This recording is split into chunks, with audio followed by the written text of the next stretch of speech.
A very good afternoon to everyone who's joined us for the Freshworks Masterclass today. Thank you all for taking time to learn more about the Masterclass. A quick introduction about the partner, Freshworks. We take this opportunity to thank Freshworks by giving this opportunity for all the entrepreneurs to learn more about how Freshworks as a SaaS platform can help their businesses grow faster. So, Freshworks is a decade-old company founded by Mr. Girish Madhubodham and Mr. Shan Krishnaswamy. They have their headquarters located in California and have offices across the globe, like in India, UK, Australia, and Germany, and various other countries. So they have various products and services which enables an entrepreneur's life much more easy, especially on their sales and marketing activities. Various products offers a range of customer support and sales software. Among these include the Fresh Desk, Fresh Service, Fresh Chat, and others. So you will get to know more about how Freshworks can help you and your business make it more seamless in taking your complete management of your customer service and all the other aspects of your business in a much more easier and and everything you get into a dashboard make your life much more easier. So so today's topic that we are going to talk about is a step-by-step guide to winning at social media customer service. We all know that today how the entire business works, especially after the pandemic. The whole business gone online, and most of the business are depending on social media. So most of the entrepreneurs they are not aware of how to use social media or optimize the entire services of social media to the best. So here's a chance for you to listen from expert speaker, Ms. Neetu Bansal. Most of you might have seen Neetu Bansal in many of our earlier masterclasses or webinars. So we welcome Ms. Neetu Bansal to the session, and we also have Ms. Neetu Kadyan from Freshworks. She will be also sharing a little more info about how Freshworks can help your business. After the session, after Neetu Bansal's session. So a quick introduction about Neetu Bansal. Neetu V. Bansal comes from a variant background, hailing from a family business and a corporate strings handling sales and marketing. This exposure to various verticals has created a patchwork of experience in business development, customer relationship management, and marketing across SME and MNCs. She has worked across India and Middle East and African regions. Her entrepreneurial experience is in the edge of both ownership and leadership. Currently, Ms. Bansal has donned the hat of a marketing coach, working with small and medium business owners, helping them create and navigate their marketing, as she calls it, as sales and marketing strategies. She guides business owners in aligning their marketing and sales strategies to create measurable results through the triad of people, process, and technology. She advocates customer perspective passionately across every function of marketing and sales. So let me take this opportunity to welcome Ms. Neetu. Neetu, over to you. Thank you so much for that introduction, Jojo, and it's wonderful to be back here with the Small Enterprise Group. I always enjoy having these delivering these webinars and the questions that follow through. So thank you for giving me this opportunity. So do we start now? Neetu, we can't see you. Can you just refresh? I'm sorry, you can't see me? Okay.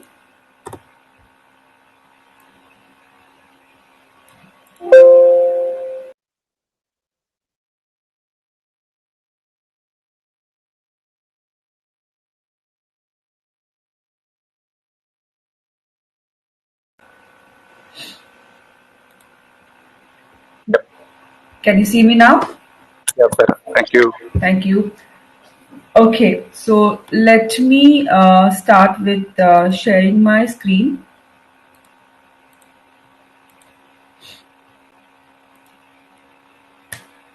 Please tell me when you can see the screen.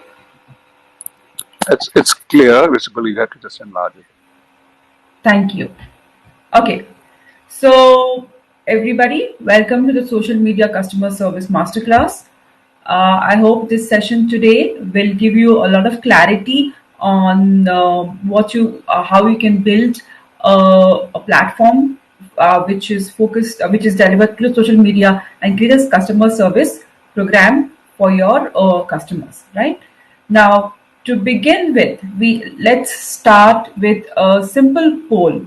I would love to know how many of you are already using social media for customer service. So there will be a poll which is going to be on your screens. Just choose yes or no.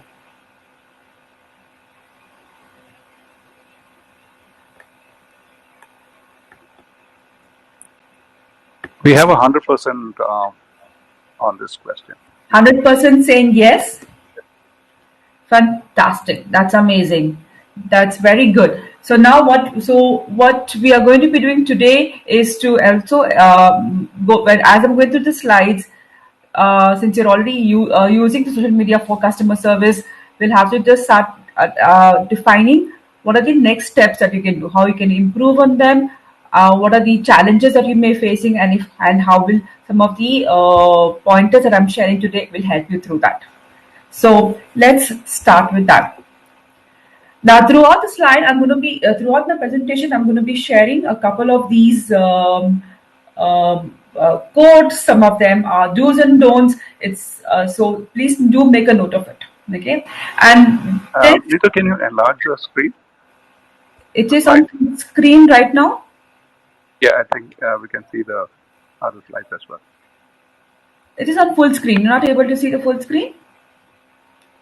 Just give me a moment. Full screen? Can you see it now? It is still not, but okay, I think it's visible. Yeah, it's visible. It's visible? Okay. Thank you. So to begin with, I think this is a very common statement, and I'm sure most of us will agree to that we as business owners spend more money or more of our investments on marketing and not enough on services. Okay. Now, this was a slide I actually kept for people who may not be using social media for customer service. The idea here is if the highway or the racing track is the social media platforms. The car is you as a business on that, and you should run your business definitely on a race car. You should on a racing track, and for people who are not actually using, it's like having the cows overtake you if you are not using social media for customer support and services. So this is something I don't think we have to worry about in this group, because you guys are already racers and you are racing your business on a fantastic racing track. So kudos on that. Now, again, another truth is that mobile has definitely turned all the consumers like you and me into a passive aggressive people. We use the social media to easily access brands and to vent out our feelings, both actually positive and negative over here. Okay, now let's quickly look into what is social media and customer service together. Now, social media and customer service actually came into being from the customers themselves when they realized that it is so much more easier and faster to reach out to businesses and brand through social media. Now, all of us have, I'm sure, have experienced waiting on dialing out a customer support number and going through that extensive IVRs and going through this question, waiting for a customer support agent to be available. And then, of course, sometimes you make the wrong selections of the IVR and you have to start from the beginning. So most of us have actually experienced that. Okay, so the idea is that we ourselves have experience and realize that when I reach out to a brand or a business on social media, like especially like Facebook and Twitter, I get a much more faster service. I get an immediate response. And that is how the whole concept of social media and customer service has evolved. It is more something coming out from the customers themselves than from the businesses. Okay. Now, another point for you to notice that 95% of your customers, unhappy customers, they will actually complain in a way the business does not even know. That means you are actually, it's a blind spot. You may, if you are not actively, proactively tracking or monitoring and tracking the customer support, customer behavior online, your business will not even know that customers are complaining. They may not even come to your specific website or your Facebook or your Twitter and complain about you. So how do we start tracking those? Okay, now to start with, let's have a quick definition about social media customer service. So if you see, it says clearly, okay, it's a practice of proactive. Ms. Neetu, sorry to interrupt. So there's a small glitch. Can you just refresh your browser? The screen seems to be stuck on a slide. Okay. Just refresh your browser and you can share the screen again. Just a moment, please. Sorry.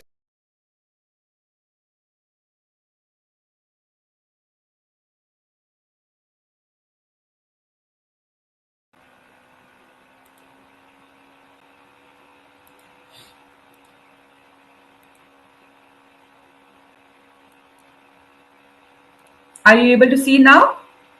Yeah, we're able to see the 8th slide. Thank you so much. Thank you. Okay. Okay, technical glitches, part of our life today. Okay, so let's go back to the definition of social media customer service, right? As you can see here, it's a practice of proactively listening and responding to support issues on social channels. So for me, the keywords over here is proactive. It has listening and responding. In fact, one of the things is it's moved not just support. It also, when we say service, it's a bigger dimension where we are also looking at answering queries which may not be support issues, just questions and queries. So totally, if you see, focus on proactive listening and responding. So let's look at what does it mean actually. Okay, we are looking at a customer service plan on social media where we can reactively solve customer problems and complaints. That means whenever we find customer problems and complaints, we respond to them. Proactively is we go ahead and provide the assistance to customers. This is where I'm talking about moving from just support but and into service and start delighting our customers. And by doing this, by doing the proactive piece, we will start cultivating a brand which is known for something which is not just about complaints, but also about something positive and inspiration. So if you focus only on the support piece of it, focus only on the reactively solving customer problems, you will actually lose out on an opportunity to actually create something which is much more, create a brand which is bigger than just the support and the complaints. And that's where the proactive thought process around how do we start offering customer assistance before they even ask us. And in that process, we are able to delight our customers. Now, a quick see through about what is the difference between the traditional customer services that we are already providing, many of our businesses are already providing, to the social media customer service. Okay, first of all, in the traditional setup, there are specific departments which are set up which will handle customer services. So there is a separate customer support or a customer service department which is there, right? Whereas in a full-fledged social media customer service, everybody gets involved in providing that customer service to a client, right from the support team to your marketing team to your backend team when it comes, whether it is logistics, billing, etc. everybody can access and start support providing this customer service to the audience. Next one, what? Traditionally, again, the systems are defined, the processes are defined to be company centric. It talks. We identify what are the challenges that the customer may have, and how the company is going to be solving that. Right. So it's more about what are the processes the company follows, and that is conveyed to the customer. Whereas in the social, it's the opposite. We are looking at how the customer wants to interact with you. What are the problems they keep bringing in front of you, and the process are defined from there. Next one. Again, in the traditional setups, we have defined channels. So we have the company decides I will have a customer support window, either in a physical or on the digital platforms. That these channels are defined by the organization. Whereas in social, the customer decides where I'm going to go complain or talk about the organization or the brand. It's not in the control of the organization at all. The channels are all defined by the customer. Next one. Traditionally, there are certain business hours, including including your telephonic customer support. The business hours are set 9 to 6. Saturdays we don't work, etc., etc., etc. Whereas Ms. Neetu, I guess the issue still persists. We could share the screen from our end. So we'll be sharing a presentation. I'll be stopping a presentation here. okay, will Okay. do. Yeah. I'm going to stop. Sure.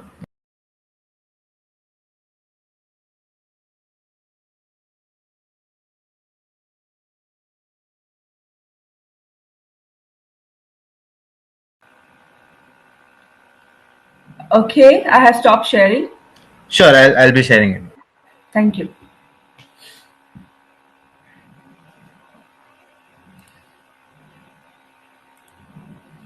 I was in slide 10.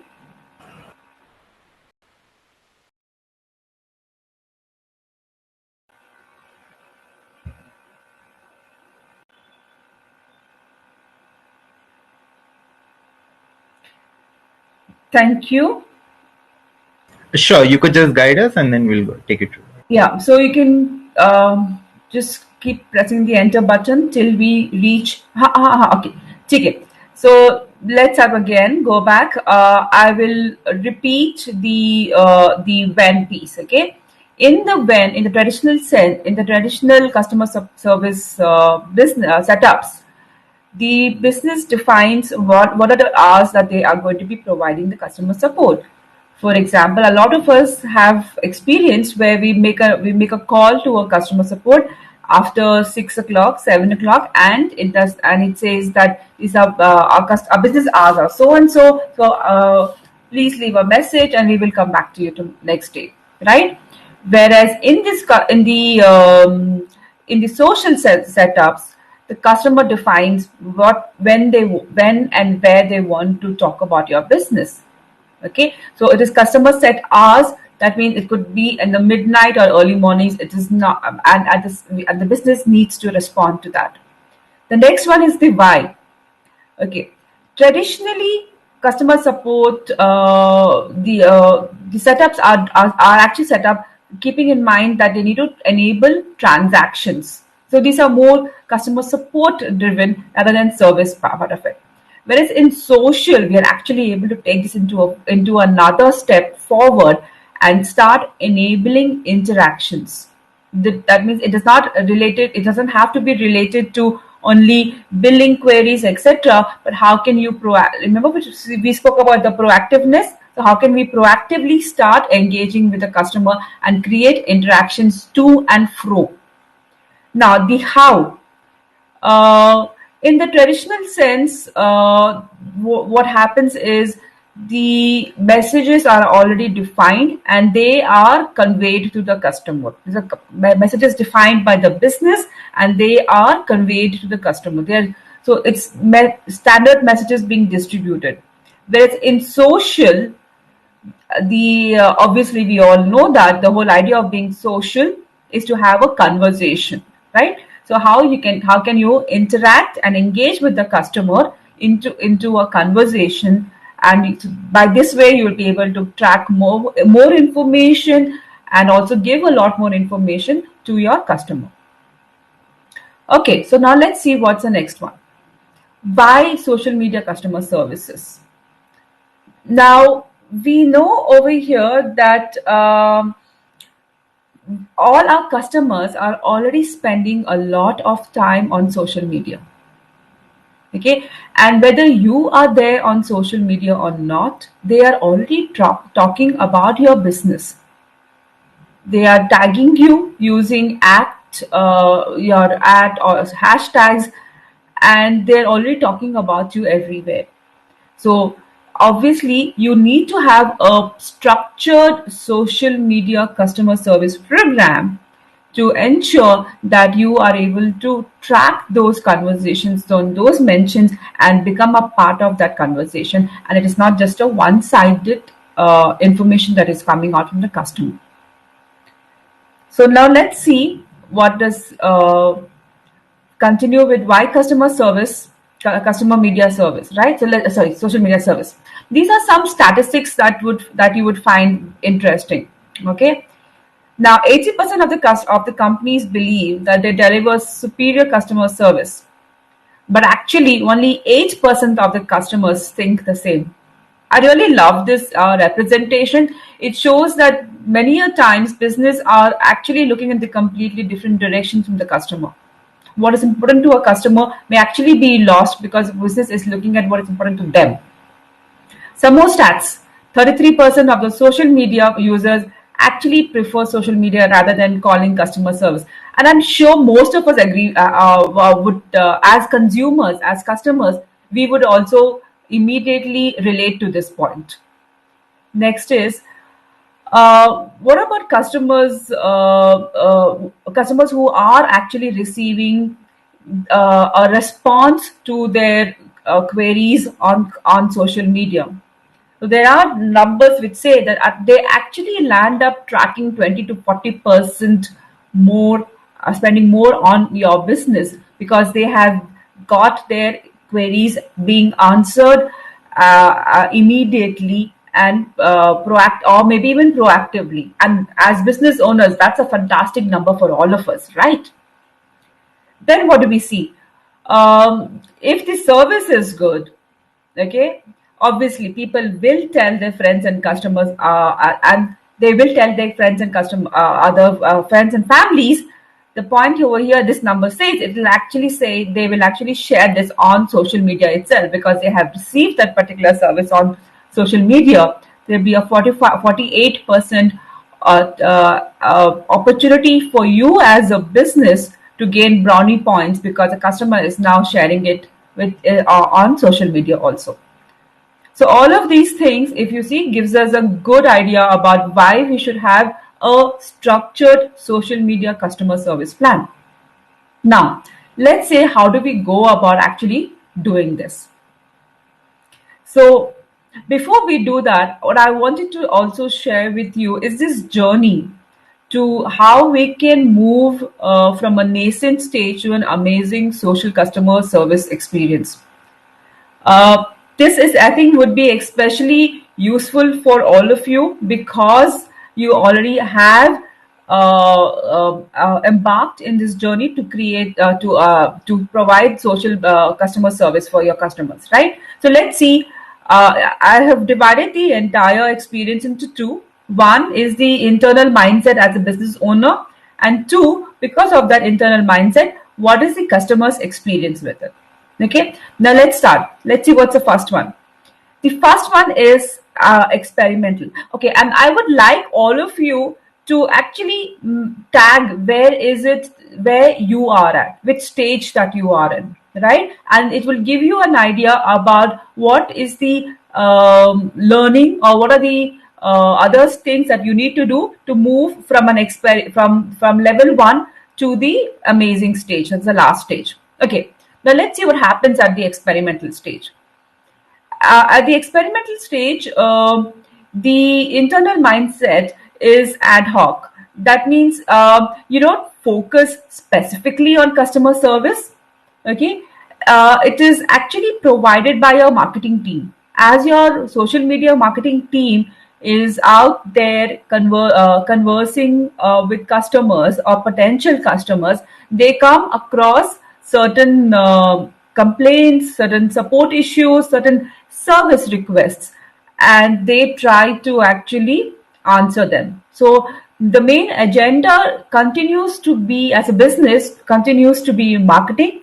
But since your marketing team, when they is out there, when they see some information which is related to services, they try and answer that. Okay. Now, the experience for the customer in this kind of cases is that 50% of the queries are actually unanswered or even unattended. The reason being multiple points. One is that the customers then is that the business then is not looking at proactively going and searching for these customer service requests, right? So they may not even be aware of it. Second is the marketing team is focused. No, the marketing team is focused predominantly on engaging customers to market or sell. So when they do come across a query which they may or may not know the answer, they try to ignore that. And the last point over here is that invariably the customer, what they experience is a very slow response because it's not a priority for the marketing team. Now let's see what is the next stage. The next stage is the formalized. Here you move internally you move from providing ad hoc services to actually setting up customer service teams. Okay, so you have a separate team to take care of that addresses customer service requests. Now this is a great, and if you are all in this step, it's a great thing to be doing. The one of the reasons also is that it's very good to keep your marketing and your customer service teams separate when it comes to social media. The reason is that the your customer service channels will obviously see certain complaints, and it is always good to keep those complaints separate from all the positive messages that you want to put out when you are marketing, right? So it's always good to have a separate customer service team to address all of these proactively. At the same time, what you have done at this stage is that you have quickly replicated what is your offline service model and replicated that into an online model. Now, what is the customer's experience in such a time is that the queries, they obviously receive responses immediately because there is a separate customer service team. At the same time, it is reactive. That means the customer has to come, find you, make a complaint or make a query, and then the business response. So the efforts is from the customer's side. So this is what happens in the customer experience when we have a formalized structure. Now let's look at the next one, mature. In this, what happens is that you have the social media. You set up a multi-channel customer service program. It's not just on one channel. You actually spread it across various social platforms, even if you are not marketing on those platforms. And I will explain that to you a little later why you're doing that. Okay. You also land up adopting certain protocols, which is specific to social media platforms, because the way a customer would complain to you directly vis-a-vis the way they complain to you on social media platform is actually going to be different. Okay, remember the point that we said that the mobile actually makes us into this passive aggressive people, and that is what happens especially on social media also. So that is why it's a good idea to set up protocols which are specific to social media platforms. Okay, now what is the customer experience? Because you've done all of these things, is that the social channel actually becomes one of the many ways that they can communicate with a brand. The support channel, I'm sorry. Okay. And obviously, this will also prompt and create more reliable responses, because now your team has set up specific protocols, or they have been specifically trained on handling social media services. And you can, lastly, you can actually integrate rich media also. You can now start creating specific content and media which is related through for service rather than just for marketing. Now, next one is when you start integrating all your customer communications across all channels, whether it is digital or offline, and create and ensure that you actually create opportunities to start communicating with the customer, and service being one of them. Okay. And this also, the next point over here, because now you have got you've got so your protocols, you are able to clearly integrate across all channels. Whenever there is a new social platform that comes in, a social channel that comes in, you will be quickly be able to include that into your customer communication program. And what happens with the customer's experience over here is that now you will be able to proactively start identifying customer issues, which was what was missing. If you see in the formalized stage, is where you were looking predominantly waiting for the customer to put in the effort to reach out to you. Here you will now start identifying opportunities, because you're part of a customer communication program. You will actually be able to identify some of the channel issues or queries that they have proactively and start answering them before they even ask us questions. And that's a fantastic growth plan to come in from the where I started off with the experimental stage. And the last one, the amazing stage. Okay, what do you do over here is that you can start forging relationships not only with customers but also to prospects. And obviously for this you need to have a lot more investment in the customer service, social customer service plans, which includes tools, and which we'll be covering a little later. Okay. Also, the client information is easily shared across channels and departments.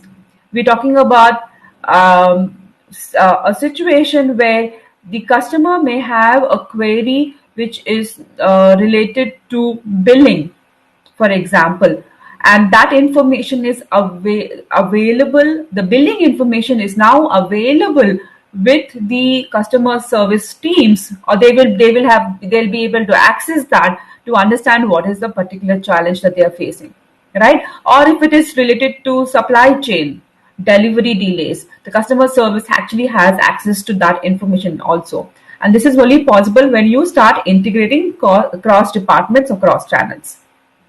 And with this, the customer's experience is that now your customer experience will actually become a brand, a differentiator for the customer. That these are very few brands who are actually doing this. You do not have to you do not have to talk to different teams within the organization. You reach out to the brand across any of the channels. You can you can ask about any queries, any service issues, and even if it is not related to customer service, they will work. They have access to integrated systems to be able to answer you immediately and correctly. Okay, and once you do this, this becomes a key decision factor for the consumers to start coming to your business again and again. That means it actually impacts your sales and marketing revenues also.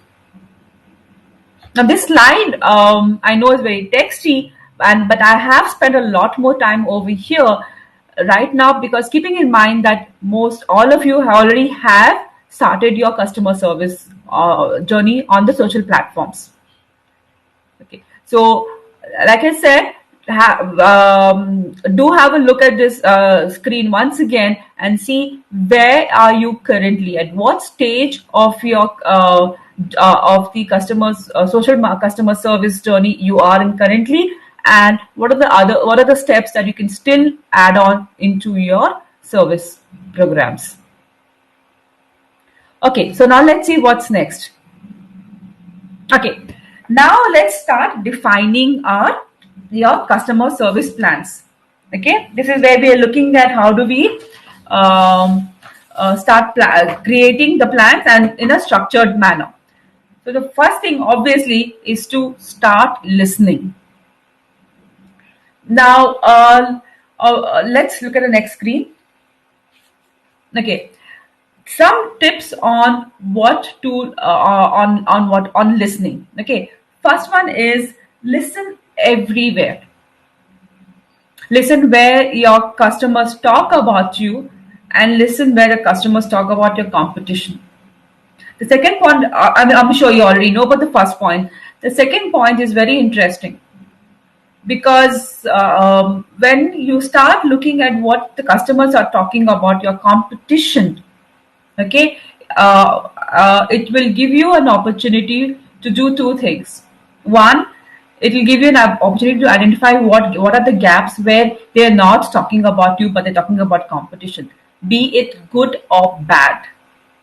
If it is good, they're talking good about a competition, and then not, and you are not part of that conversation, that means there is a gap for you to fill up, and this is an information which will be useful to your sales, marketing, or your product teams also. And if they are talking something bad about your competition, then it is an opportunity for you as a business to grab that opportunity and identify better options for your business also. So you can highlight what is it that you're doing better than the competition in your sales and marketing. Okay. Also, the other point is this. Now, the kind of conversations that happen is that the in various channels, for example, conversations which are happening in your LinkedIn are likely going to be very different from the conversations that are happening on Instagram and Facebooks. Okay, so you need to ensure that you are present and you're listening everywhere. Then you see, okay, collaborate with other teams. This is where I was talking about. If there are points which are there, it will when you are doing social listening, you will get a huge range of information. Okay, and this information is something that will be useful for your entire organization. So if the information remains only with the support or your service team, you are actually not utilizing the racetrack completely. Okay, so it's a great idea for you, for example, to be able to share that information. For example, if you notice that there is a specific type of questions that is asked again and again, so that means there is a particular challenge which the customer has, and maybe you can actually create a content or a guide for that particular challenge. How do you solve a particular challenge? Okay, I can't see the PPT. If anybody else also having the same issue.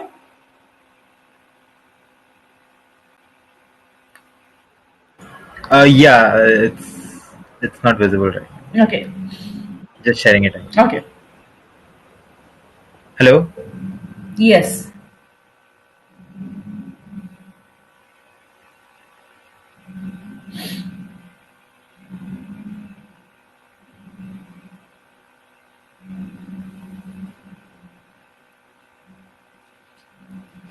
Okay, I'm still waiting for that. So as we wait, let me continue with this.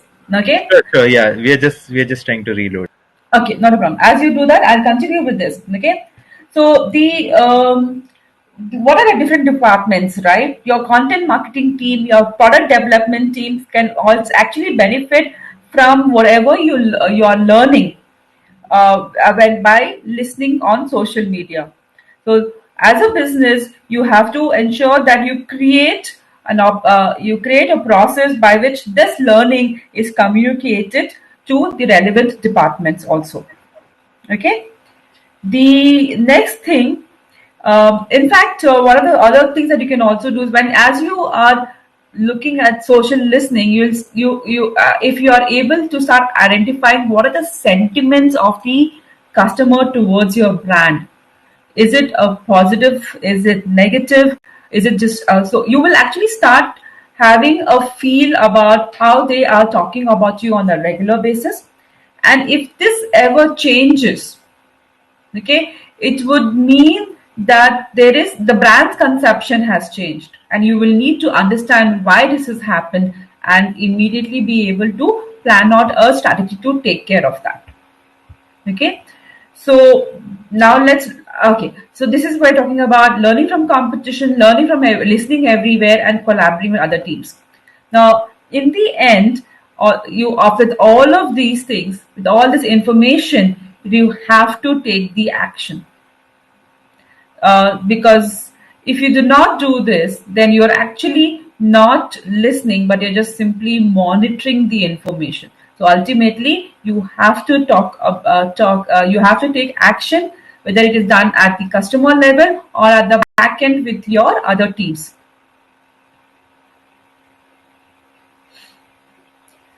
Okay, so as we continue to uh, uh, wait for the slides,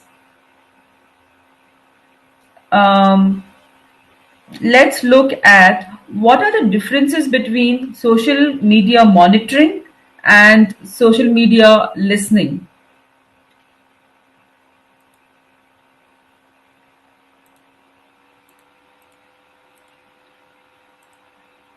Have we got the slides back?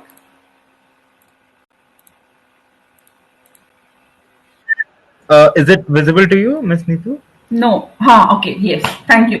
Sorry, Yeah. I missed Okay. this. Okay. So ultimately, thank you for that. I missed that point over here. Is what you need to do is set up a system to be able to monitor hourly, daily, weekly, all the various channels, various pages in which people are connecting with you or talking about your brand.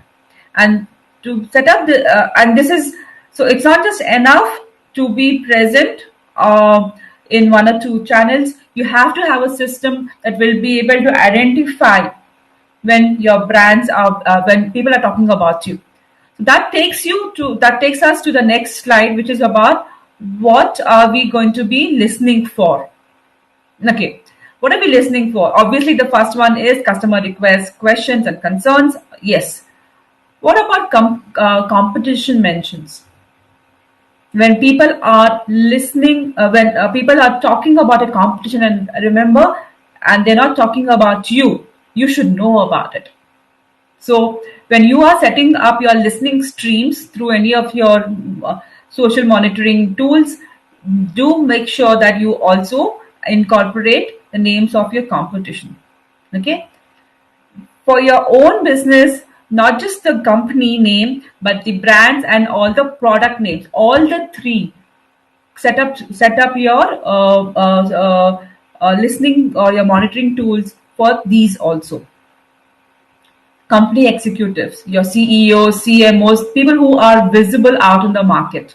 A mention of them is also a mention about the business because they are directly associated with your business. Both positive and negative comments. Again, learning, obviously, that there's a lot of learning from negative comments also. Questions, yes.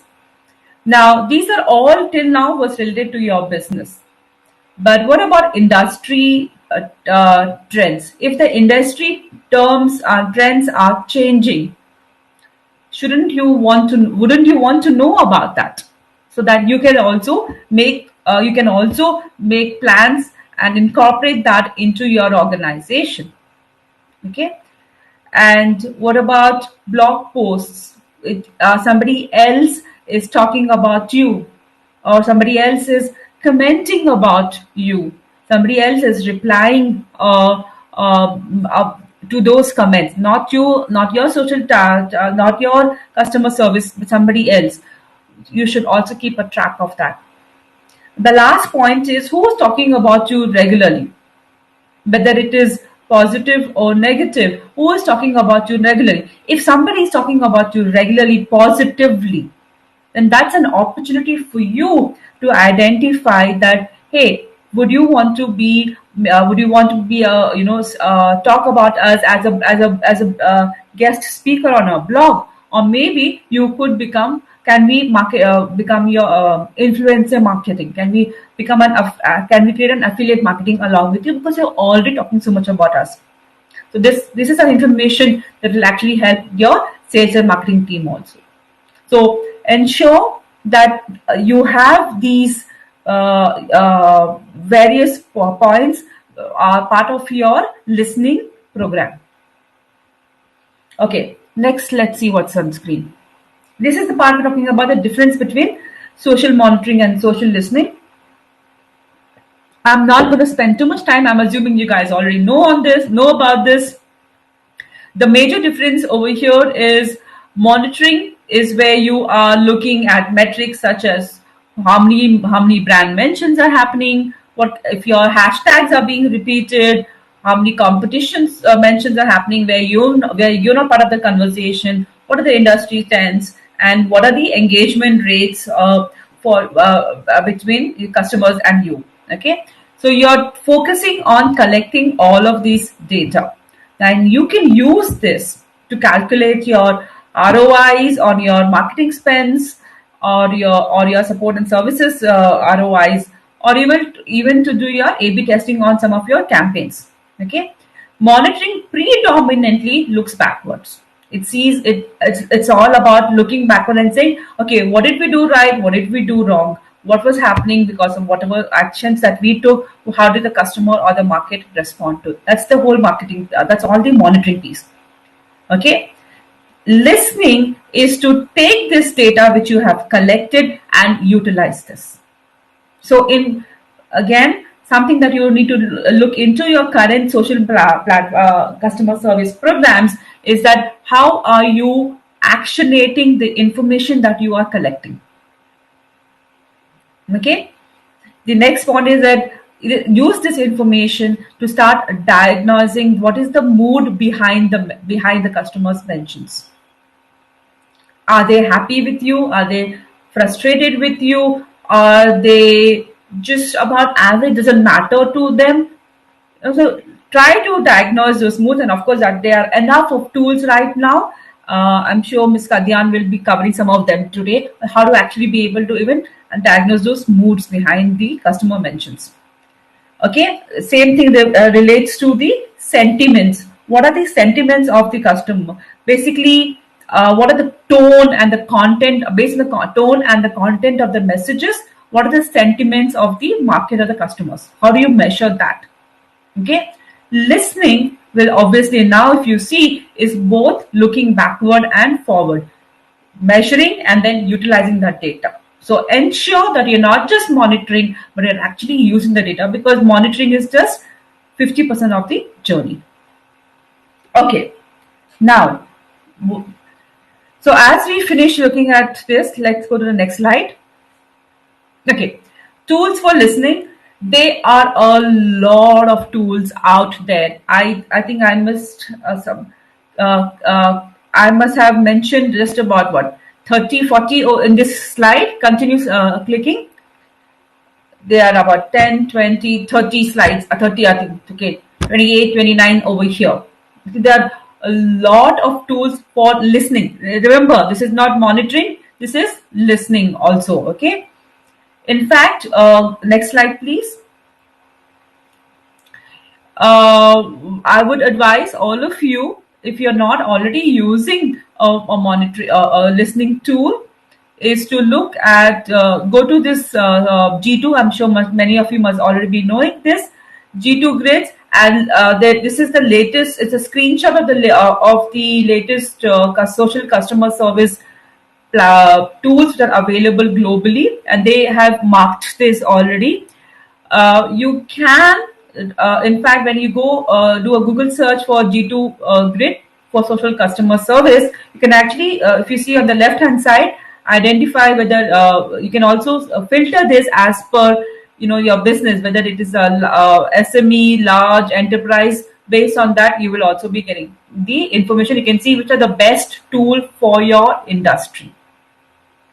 Of course, Freshwork is one of the is in the leaders quadrant over here, but there are also a lot of others over there. Next slide, please. Okay. Now, this is actually a very common answer. I'm sure most of you already know the answers. Which social platforms should you be listening on? So we have obviously Facebook, we've got Instagram, we've got Twitter, we've got LinkedIn, we've got YouTube, and now recently, of course, we also have WhatsApp. Right? Of course, WhatsApp is more focused on when you have your own channel. You cannot listen into other people's conversations, whereas others you can also look at other people's conversations. Okay, so these are the various channels that are there. So remember, when we're looking at the social platform, it is not related to which platforms you are marketing.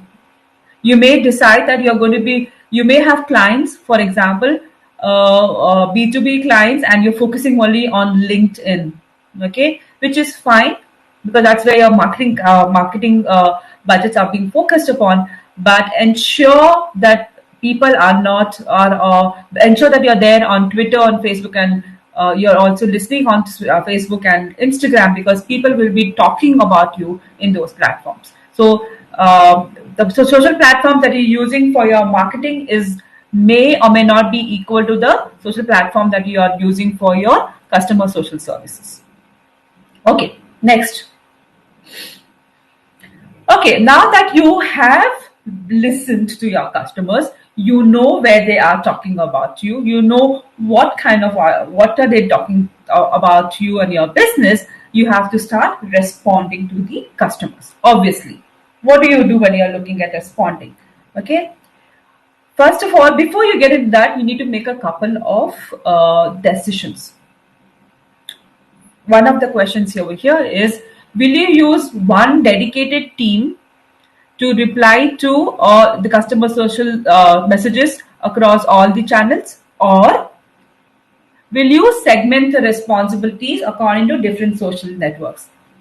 For example, would you want one dedicated team talking to monitoring and listening into whether it is email, whether the responses are getting to on email, and your Facebook and your LinkedIn, and also monitoring the chat boxes? Are you going to have that decision? Depends. Or would you actually have different teams based on the different social networks itself, okay, or different channels also? Now, the answer to this is based on the size of your customer, the kind of services that you are providing, or businesses that products that you are selling, and if they are, and where the customers are distributed. Okay, the best option, like I mentioned earlier, is to actually have a separate dedicated channel for support. The reason being that, like I mentioned, it is always a good idea to keep the marketing positive messages separate from the maybe the queries and the customer complaints. Keep them separate and don't merge them into the same channel. Next, then make sure that all your online profiles, when you have a separate dedicated channel, then you need to ensure that all your, whether it's your website or your blogs which are related to particular queries, they all have a link which will point to the support profile. Okay, so that the customers is not left searching on where do I find the service teams. So once you have a dedicated channel for support, ensure that the link to that is actually available through all your online profile, all your online presentability. Okay, what's next? Okay, continuing to respond to customers. Now, what are the other things that you have to do? Is that before you put your teams out there, already start planning on what are they going to say when they do respond. That means have your scripts ready. Anticipate the kind of questions, since you've already been don't even have to anticipate because you're already been looking at it. Keep your scripts ready so that your team knows what to respond. Next, it's always a good idea to have a support lead. The lead, so that he or she will be responsible to ensure that the team is obviously um, responding and behaving like the way the organization wants them to do. To give a responsibility to one single person to ensure that they're keeping track of everything. Next, train the support teams. Now, social media customer service is actually a combination of social media plus customer support plus sales plus marketing. So actually, if you see, it's much more complicated than just either only sales and marketing or only customer support or only social media marketing, right? So your teams do need to be trained differently when it comes to social media customer service. So ensure that training has been provided to them. Next, create guidelines, and this guidelines so that your team knows what to be what to do. For example, what's the response time? In fact, if most of you are using Facebook Messenger, you know that Facebook Messenger automatically actually calculates this and gives it to you. Okay, so if for other purpose, for others, you have to define what is a good response time. What happens if that response time is crossed, right?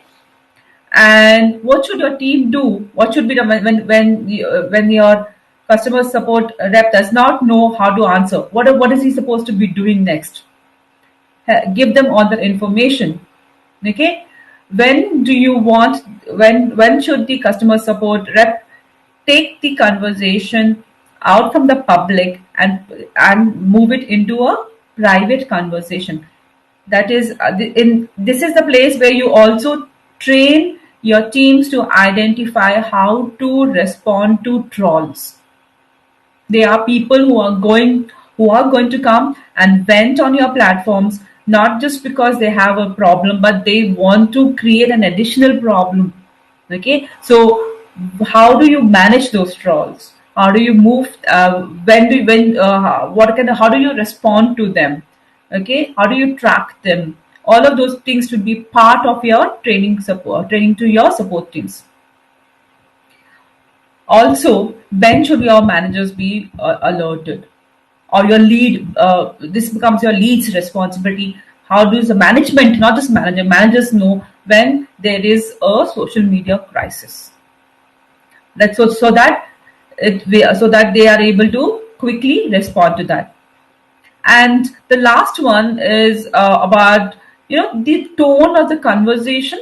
You will obviously cannot leave this to the no to the natural behavior of a customer team. You will find somebody who's very casual, somebody who's over formal. So even that actually has to be defined. There has to be a uniform tone which can obviously kind of reflects the brand itself, right? So even that to that level of detailing is what you have to do when we are looking at how do you plan the response to your customers. Next, some more good points over here. Okay, this is part of your do's and don'ts. No reply is a reply. So if your team or you are not responding to anything, you are actually still responding. And the response that you're giving to customers is that I don't care about your query. So do not leave anything unanswered. Next, I think that's what the next one is, that you have to answer every complaint in every channel every time. Even if it is repeated by somebody just one conversation before. You have to ensure that you are responding to every complaint again and again. Next, never reply to a customer. This is a good standard guideline, that if there is if a customer is reaching out to you on a public venue, try to answer them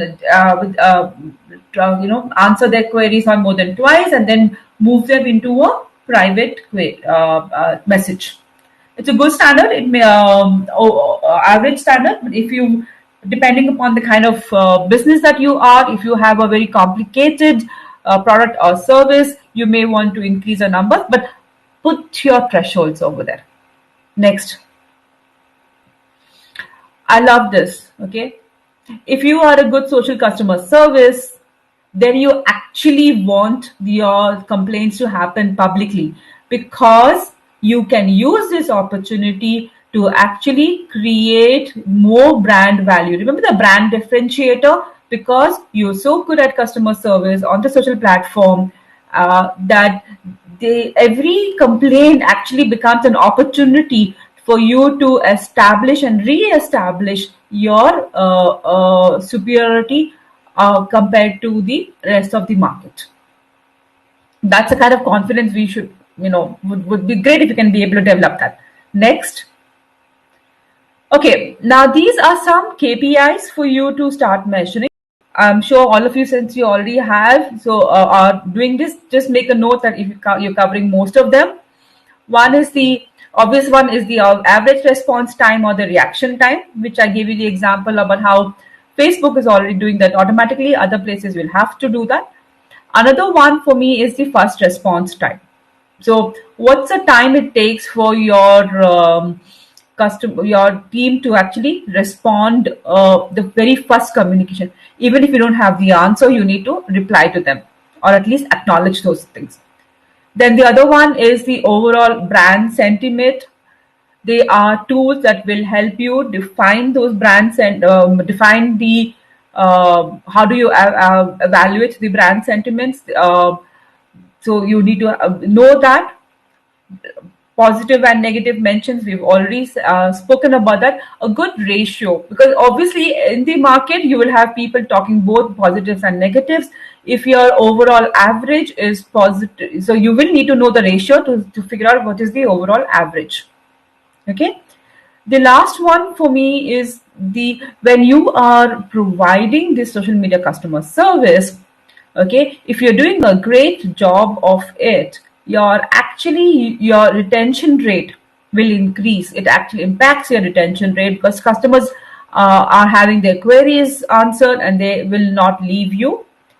The other one is the sentiment conversion. That means if there is for whatever reason, maybe it could be a campaign that has gone wrong. A good example is the Tanishq campaign, right? And the way you have responded to it, and actually the sentiments from the market have actually has actually reversed or changed. The conversion has happened. So tracking those, even if there is an issue, the way your social media services actually addressing that will actually reverse the entire situation for you. So with that, we have the churn rate is the opposite. When your team is not doing a good job of social media services or customer services, at that time, are you actually losing out customers because of that? So you need to start tracking that also.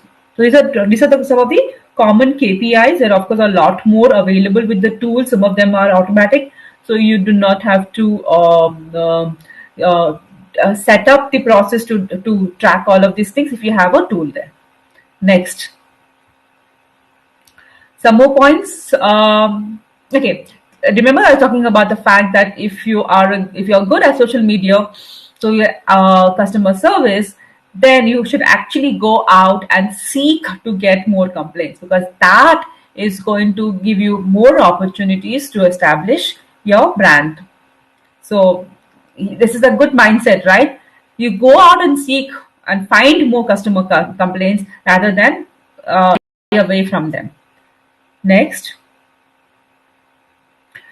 Okay, we already know this. Speed is important. That is why we're going on social media platforms, but equally accuracy. So, unfortunately, because this is it's in the public forum. If you make an information, share information or respond something which is inaccurate, it is also equally visible. That is why the training and the response planning is so important. Next. Okay, let's chat. Now, most of us are we are all very familiar with the chat box. So this is where I'm quickly going to talk about the chat box. There are obviously lots of tools available for you to quickly integrate that. Let's have a look at what we have here. Live versus chat box. When do you decide I should have a live chat support, or when should I shift into a chat box? Quickly here for the live chat. When you have low volume of customer service requests or a high value product or service, okay, where your customer needs to talk to somebody because there's a lot more discussions that is required, where there's a human touch required, where it is there is sentiments, high sentiments involved in making a decision. And when it is so broadly these are the stages when you do a live chat. It is an expensive solution because of the mostly obviously is for hiring those support executives, and also training them, aside from all the technology that you will have to invest upon. Now, chat box, when do you use? When you have a high volume of transactions and there is a need to be available to the customers 24/7. Next is, okay, I've already spoken about the high volume, where you require scalability, because your business itself is going to quickly scale, or even when there is seasonal scalability is when you use a chat box. And lastly, when there are a lot of repetitive queries again and again, which would actually exhaust a human being, a chatbot will be a good opportunity for you to invest upon. And lastly, it actually works out to be cheaper on the long run, especially when you are looking at this high volume and scalability solutions, because the same technology will be able to address a higher volume of customers. Next, then obviously now the latest trend obviously is to look at both live chat and chatbot. That means when a customer support service, you start with a chatbot, and if they are conversations with the chatbot cannot answer, then you immediately transfer it to a live chat. Now, this one is I know it's a very complicated slide, but it is really very important to again identify where you are currently and what is the progression that you can look forward to make in your chatbot integrations. Okay. So you start with, having a chatbot taking care of one channel using one particular language, and interaction is between the human customer, and your bot. Okay. That you will be able to answer simple question answers. Remember, as a repetitive by nature, there is a menu based approach that you have to the sorting of these solving of queries, and the rules are based on words. For example, if there is a word that says billing, okay, you can or it says another one which says let's say delivery, right? So based on those, the intelligence is captured and the information is shared by the relevant departments to the relevant departments. And it requires simple API integrations. Whereas at level 2, you move into multi-channel. You are able to cover multi-channels. So there is a little bit more complexity that is built into your support and services. There is like I said, there's an opportunity for you to hand off to the human if the chatbot is not able to answer that, or if there is more complications required, or the customer requests that I wanted to speak to your human. Okay, and this can be again multiple languages. Now here the intelligence actually changes from word based to a line based. Like the example I gave, if a customer, if it's only word based and customer is actually saying, I have already made the payment, but I haven't received the delivery. So, if you go only by the word based one, the customer may actually maybe actually reroute it to either the support or the either the payment or the logistics department. But here with the line based intelligence, you know that he doesn't have a problem with the payment. He has a problem only with the service with the supply chain or the logistics department, and the information and this can be routed only to the logistics department. Okay, it also, you'll be able to identify moods, and you can actually what is this and you can move into an NLP model where you will start being able to take a natural language processing, so that it's easier for the chatbot to understand the language, understand, and that's how we as users are going to be typing into it. The chatbot will be able to understand that quickly and grasp and work with that. Next, we have at a level 3 is where we're looking at multiple channels, bot to bot interaction, and that's really complicated over here. We are talking about conversation listening, proactively listening, remember.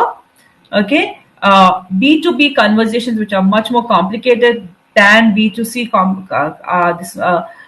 conversations, and also self-learning. This is obviously required at a stage where the volumes are high, there are multiple much complexities built into it. And if you see, when you're reaching towards level 2 and level 3, it is no more, you're not going to be able to manage that with human beings alone. And that is taking us to the next slide, which is, if you see that whenever we're looking at a customer leaving because of bad service, there's a there is a complete research that says that it could actually have been improved by simply implementing artificial intelligence and not by adding more people into the customer service. So that leads us that we need artificial intelligence and machine learning. Next slide, please.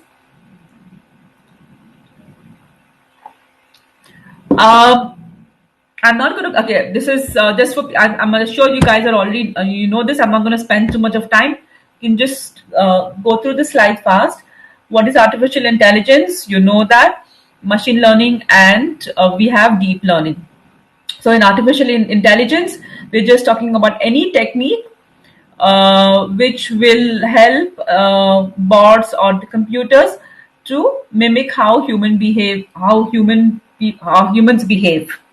Okay, and when we enable those machines to start learning on their own without actually sitting and programming every line of code into that becomes machine learning. Okay, so we don't need to cover this in detail over here. We go on to the next slide.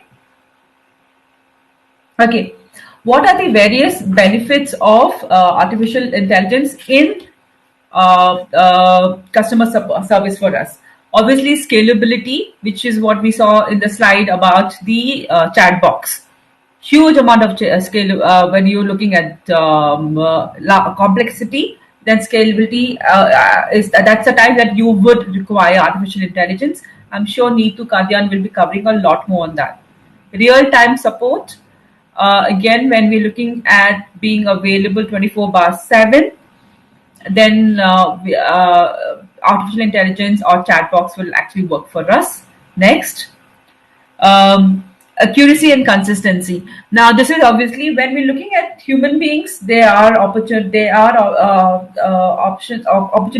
times when we will make mistakes, and especially when you keep on repeating the same kind of information that has to be shared, actually can bog down the customer service teams, and this can affect their performance. Okay, Whereas when it comes to AI tools, they are better at data crunching than human beings, and they will be able to actually consistently give the same performance on and on. Next one is personalization. Okay, today we all know this. I mean, this we all, as consumers, we all expect personalizations, and at the same time, the business is thinking about how can I not just personal but hyper personalize their our customer services also. Okay, and for this there is a we are always looking at a huge amount of data. Now, for human beings, it almost becomes impossible for us to wade through that huge amount of data. And remember, now we're talking about real time support. That means we need real time data, and we should be able to analyze this immediately using context. Okay, and then deliver the personalization service to a customer. And this is not possible humanly. It can only happen through AI. What AI will do is it will identify patterns, behaviors, and based on that, it creates customer profiles so that this information can be delivered to them faster. Next one is the ROI. Obviously, with all of these, totally with higher volumes, real time support, insights being also real time, and personalized customer being satisfied and served on a personalized level. Okay, all of this is going to impact your both your top line and your bottom line, and without having to hire extra manpower, uh, your return on investment is going to be much more higher when we're using AI. Next,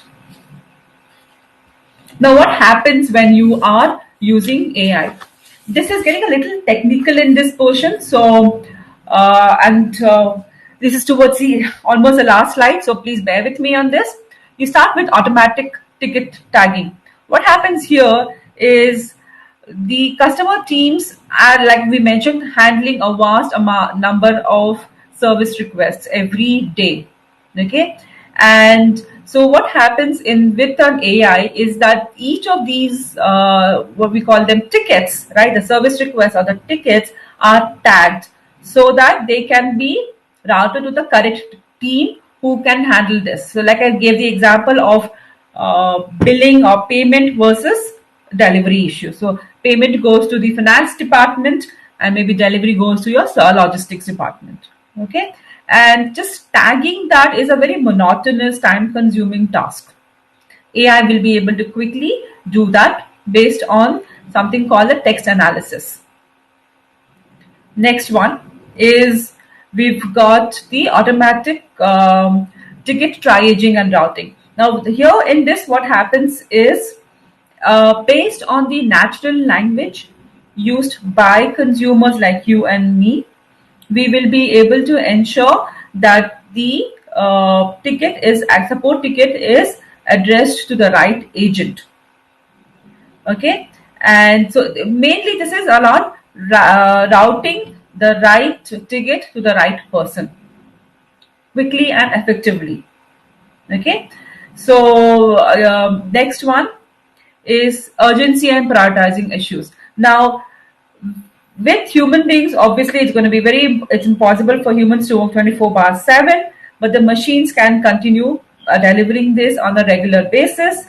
So with you AI tools, you'll actually be able to identify service requests which are urgent. Okay, and move them up the ticketing line so that so that they are addressed also on an urgent basis. Next, we have leveraging insights in real time. I already explained this earlier also, that you will be able to not only capture the information on real time, but also get insights on the information on real time. And obviously, this will all improve your customer service to the customer service experience. Next, is leveraging chat box. Most of us have you already been using chat box and virtual assistants. Now, to ensure that their performance is at the highest level, at the amazing level, AI works wonders with that and helps manages the entire customer queries and needs. Next one, automatic data entry. Now, as we are providing the service to the customer, there is a lot of information that has to be tracked and recorded.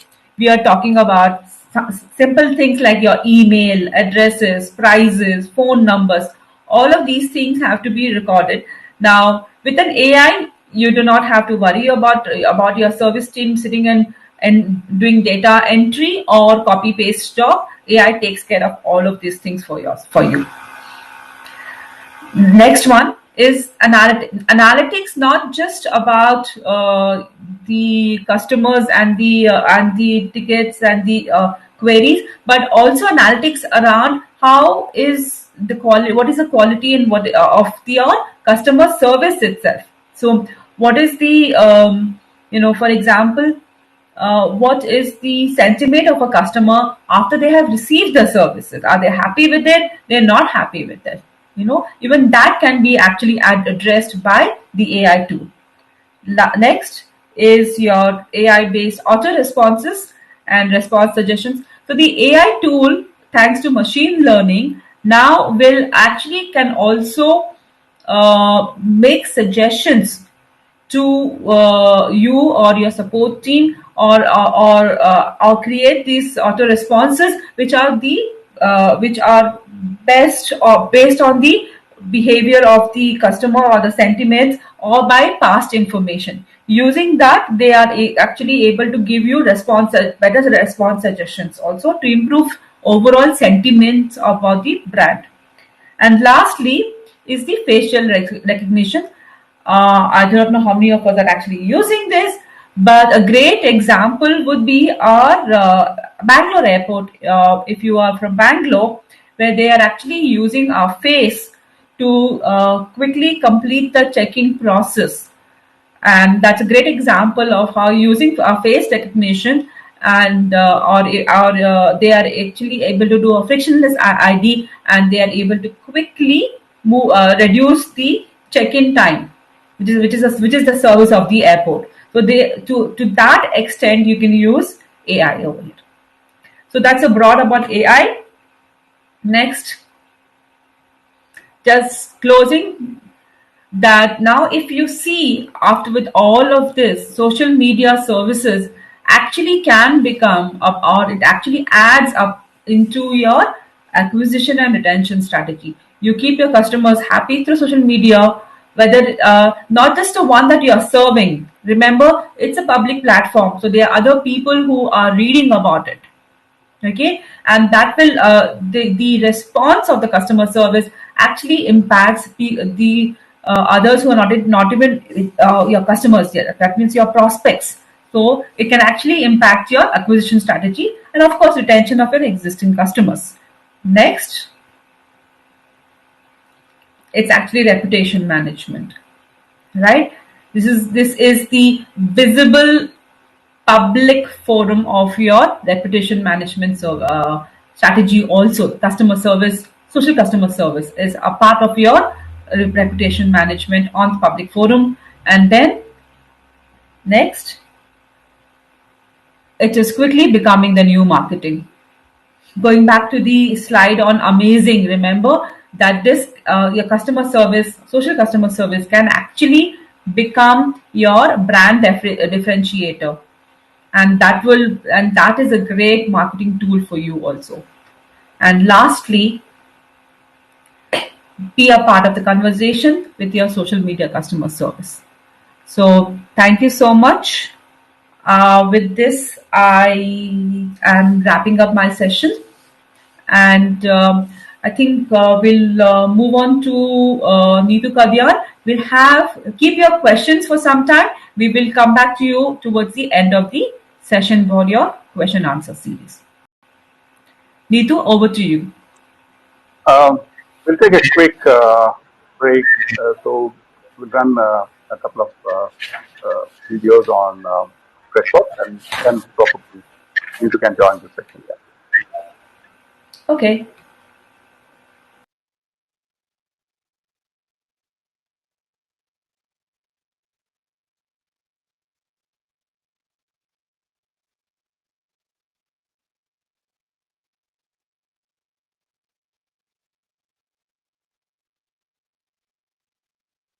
Meanwhile, all the Q&A will be addressed towards the end. Please feel free to share your questions on the chat, and definitely we'll be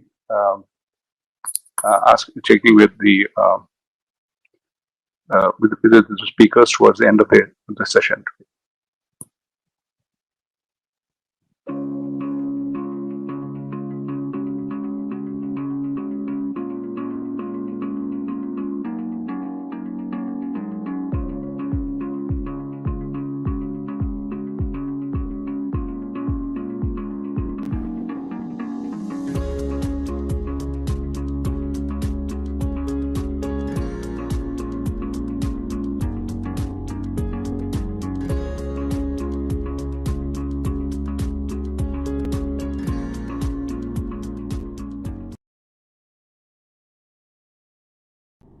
Stop making people queue. Thank you for holding. They hate it. Start serving your customers on the channel of their choice, be it your website, your mobile app, or their favorite messaging app. Happy customers. And don't stop at happy customers. Keep your employees happy too. Set up chatbots in a matter of minutes and automate your customer engagement. It's time for a fresh start.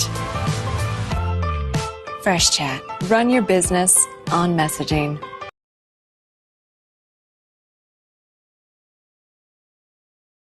Customer expectations for businesses like yours keep going up with each passing day.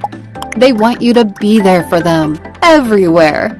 They want to email you, call you, chat with you, DM you on social media, and sometimes want to help themselves. If you're managing all these interactions with separate tools, it can get pretty overwhelming.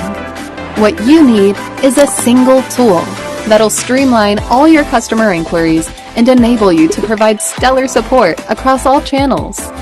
Freshdesk is an omni-channel help desk that collates your multi-channel support inquiries as tickets, calls, and chats for you to manage within a single interface while enabling you to offer self-service. Its intelligent automations are built to automate support workflows across channels. Reduce your workload by using Freshdesk to automatically assign, prioritize, and track your tickets, calls, and chats efficiently. In addition to integrating channels and automation, it integrates with your favorite apps and tools to make collaboration with context easy. Make sure your agents have all of the information they need while supporting customers. With your channels, automation, and collaboration in one place, all you have to do is measure and optimize your support as you go. With Freshdesk's powerful analytics module, you get a 360 view of your support performance that will tell you where your support stands. Freshdesk helps you save money, effort, and time, and sets you up to wow your customers with an intuitive, collaborative, and powerful omni-channel support solution. Sign up for a free trial today and start delivering customer delight.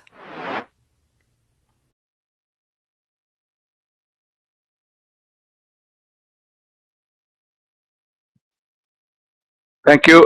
Thank you, Neetu Bansal. It was a very insightful presentation that you have done today. There are a few questions that is coming up. Probably we'll share it towards the end of the session today.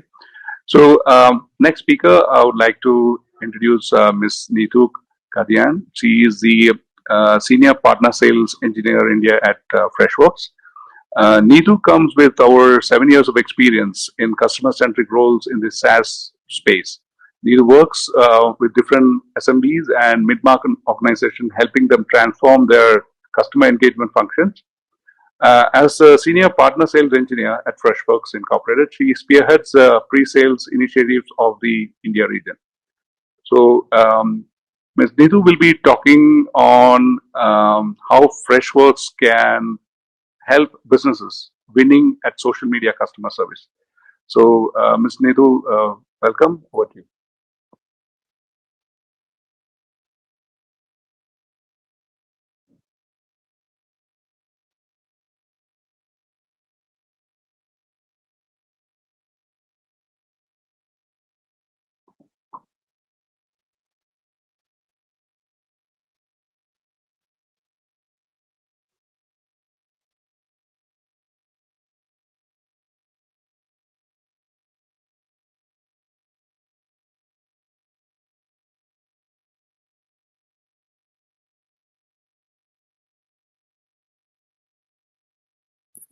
Neetu, we can see the PowerPoint presentation.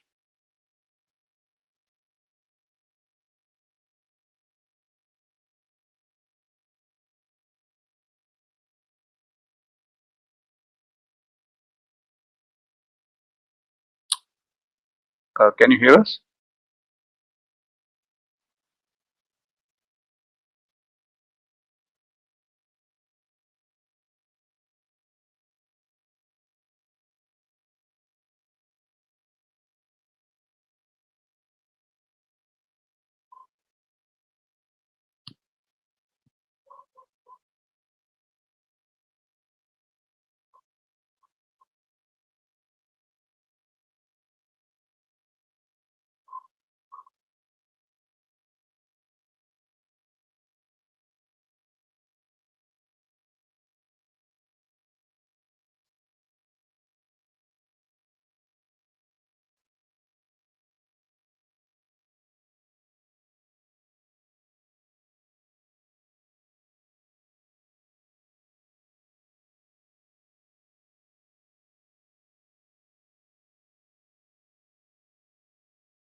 I think I'm there. Hello, am I audible?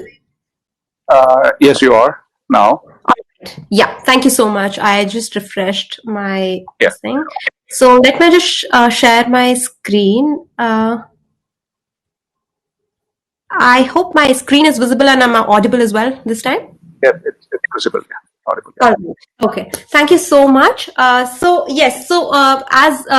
you so much, Neetu, for your insights about how custom or any business would be able to retain and provide excellent or talent support for their customers on these social media platforms. So today I'm going to talk about Freshdesk Omni-channel. We just saw a quick glimpse in the video as well. Starting with the company introduction a bit, I think Dodo did a fantastic job explaining about the same. So I'll just quickly run you through the same. Our vision is to enable every business to create customers for life, and our mission is to enable these teams to deliver moments of wow to the end users. A quick snapshot here that we were founded in 2010, and we have over 12 products to cater to different segment of the services any business can provide. We have 4 data centers across across the world, India being one of them. So if we understand the current state of any business software, we see that every business vertical is segregated into different and not connected platforms, which makes it very difficult for any business to be able to support their customers holistically. So like sales rep does not know what support queries a particular person or a customer has raised. So there is a disconnect. So Freshworks products will be able to provide you with a 360-degree customer view, be it any channel, be it any vertical. The business will have the complete understanding to be able to provide contextual support to the end users. Yeah, so and for the seamless integration, what we'll also be able to do is, today we're going to talk about omni-channel experience of it. We will be able to provide you to be able to capture these leads, have these leads managed properly, and then also provide them stellar support, and also provide them advocacy and advisory service via different products that you see. We have fresh sales to fresh marketer to be able to capture these leads. Fresh marketer and sales is together now Freshworks CRM, and then we have desks to be able to support your customers, be it from any channel. Then we also have Fresh Success to provide these advisory services to your customers. So, and today we're going to talk about omni-channel experience, wherein you will be able to be present for your end users of be it any platform. Like, you have to be present for your customers where they expect you to be it Twitter, Facebook, email, WhatsApp, whatever be it. Powered by our Freddy AI capabilities, we will be able to automate a lot of these responses, understand what customer is trying to say, and deliver them wow moments. So today we'll discuss about Freshdesk Omnichannel and why would you need it. Then the features. We'll talk about silent features of this product, and we'll also touch upon a couple of customer success stories.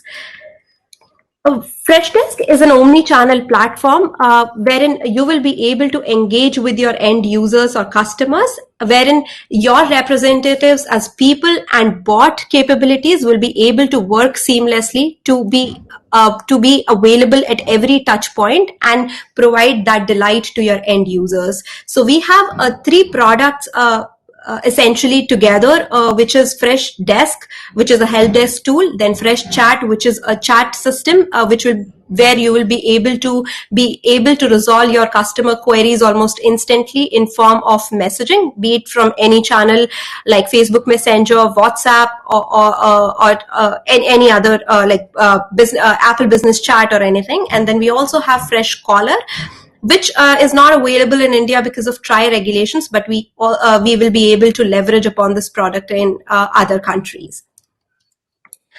Couple of features that we'll be talking about is how you will be able to manage these tickets into the system coming from different platforms, how you'll be able to manage your chat and messaging, cloud telephony, then social media, Facebook, Twitter as the native integration, and then Instagram and other social media platforms. Freddy AI bots will be able to help you leverage upon the AI capabilities of Freshworks, and you will be able to automate and provide that instant support to your customers to understand the intent of your users, and also send these automated responses and also the suggested responses to your own reps. You also will be able to omni route these conversations in terms of who should be handling what and how much. You'll also be able to collaborate within teams, have a powerful analytics to take those informed decisions. You also have a marketplace app to leverage upon to be able to integrate with other softwares, your own CRM or your own in-house order management system. You'll be easily able to integrate it with Freshdesk. We also have field service management module wherein you will be able to serve your customers on the field. Not every business is able to, sometimes you really need to be on the field to serve your customers. So we have those capabilities as well. So yes, we will be able to provide you shared inbox capabilities, and then queue management and whatnot with Freshdesk Omnichannel. In this slide, you can see that these are a couple of customers that we have, and from this slide, you can understand that we are industry vertical agnostic platform. So be it any platform, be it any vertical, you will be able to use this Freshdesk, and we'll be able to configure it for you, and you're good to go with the right configurations. The intuitive platform will be able to help serve your customers. We also have industry accolades in our folio. You can see these are a couple of them. We are in the Gartner's Magic Quadrant, as Neetu also presented in her slide, that we are in the leaders quadrant there. We also understand that how important it is for any business, the data privacy or data security, how important it is. So we have that state-of-art security, and we are compliant with a lot of these certifications. So these are a couple of them in the snapshot. Now we'll try to understand these features of Freshdesk Omnichannel. I'll be talking about how you'll be able to provide that best customer experience to your end users. You'll be able to support multiple channels conveniently from this customer engagement software, be it email, social media, chat, or phone. Only in one place you'll be able to provide that contextual support to your customers, regardless of where your customers are coming from. It could be your website that they're chatting to you from. It could be their phone or WhatsApp, or it could also be they're writing a Facebook post. They're mentioning you on Twitter. They could also be talking about your competitors. You can also listen to such streams and provide stellar support to your customers that way. Even on social media, as I mentioned, that on Facebook and Twitter, you'll be able to convert those mentions and those keywords into tickets, and then you'll be able to retweet and reply to those comments right from within Freshdesk, you really don't have to flip screens. You don't have to be Facebook. You don't have to be on Facebook to be able to respond to those comments or posts that are coming on your way. Right from this help desk, you'll be able to respond to all the queries, be it from Twitter, be it from Instagram, or be it from Facebook.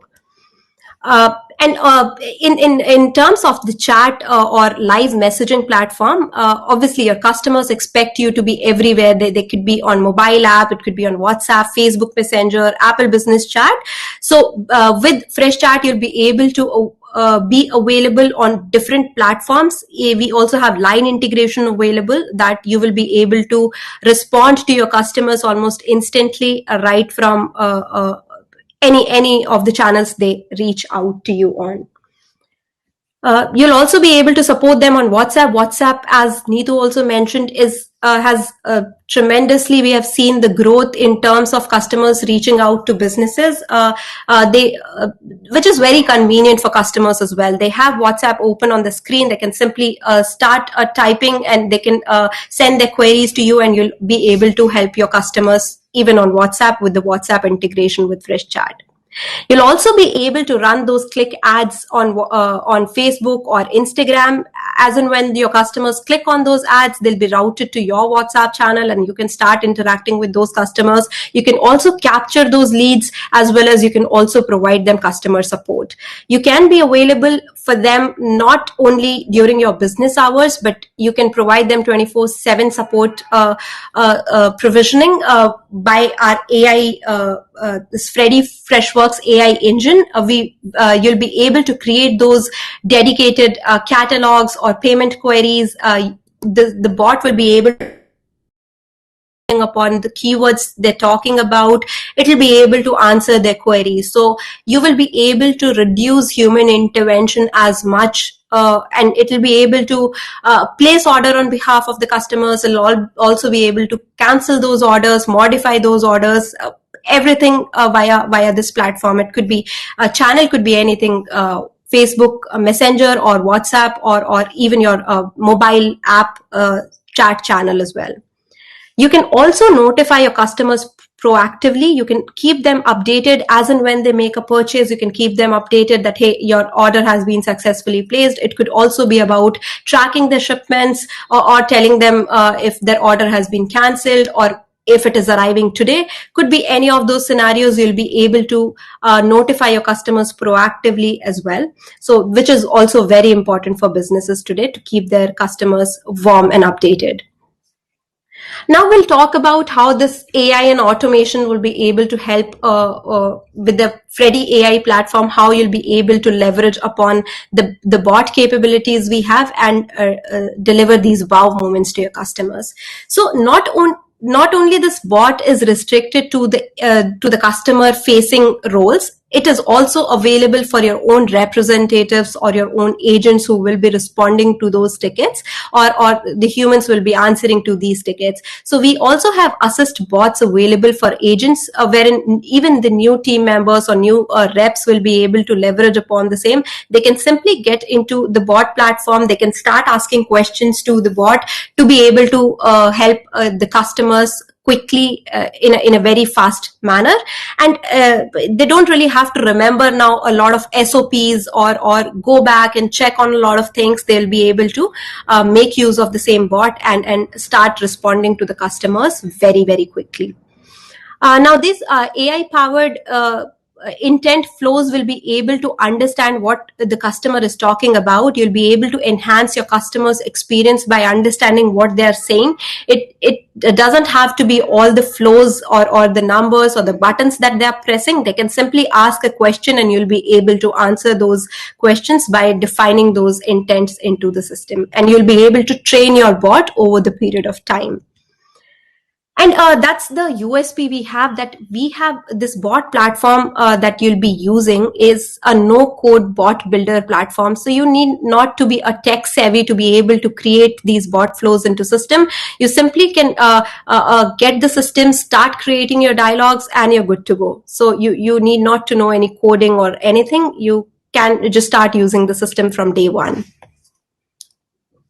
Now, this Freddy AI engine will be able to automate your repetitive support. Freddy Answer will be able to understand the questions that your customers are asking, and it will be able to automatically send the first response to your customers depending upon what type of queries are coming into the system. It will also be able to auto triage and also suggest what solution should be provided to the user. The most fitting solutions it will be able to understand and suggest your reps to reply with the same. We also will be able to understand the social signals that you're getting and provide the right attention to such customers and provide them the right set of solutions in right time. So yes, so why don't you experience a particular bot flow that we have created? So maybe you can scan and press enter. So I'll take a pause here for maybe 15 seconds. You can probably scan this and press enter, and maybe after this session you will be able to understand how intelligent this bot flows.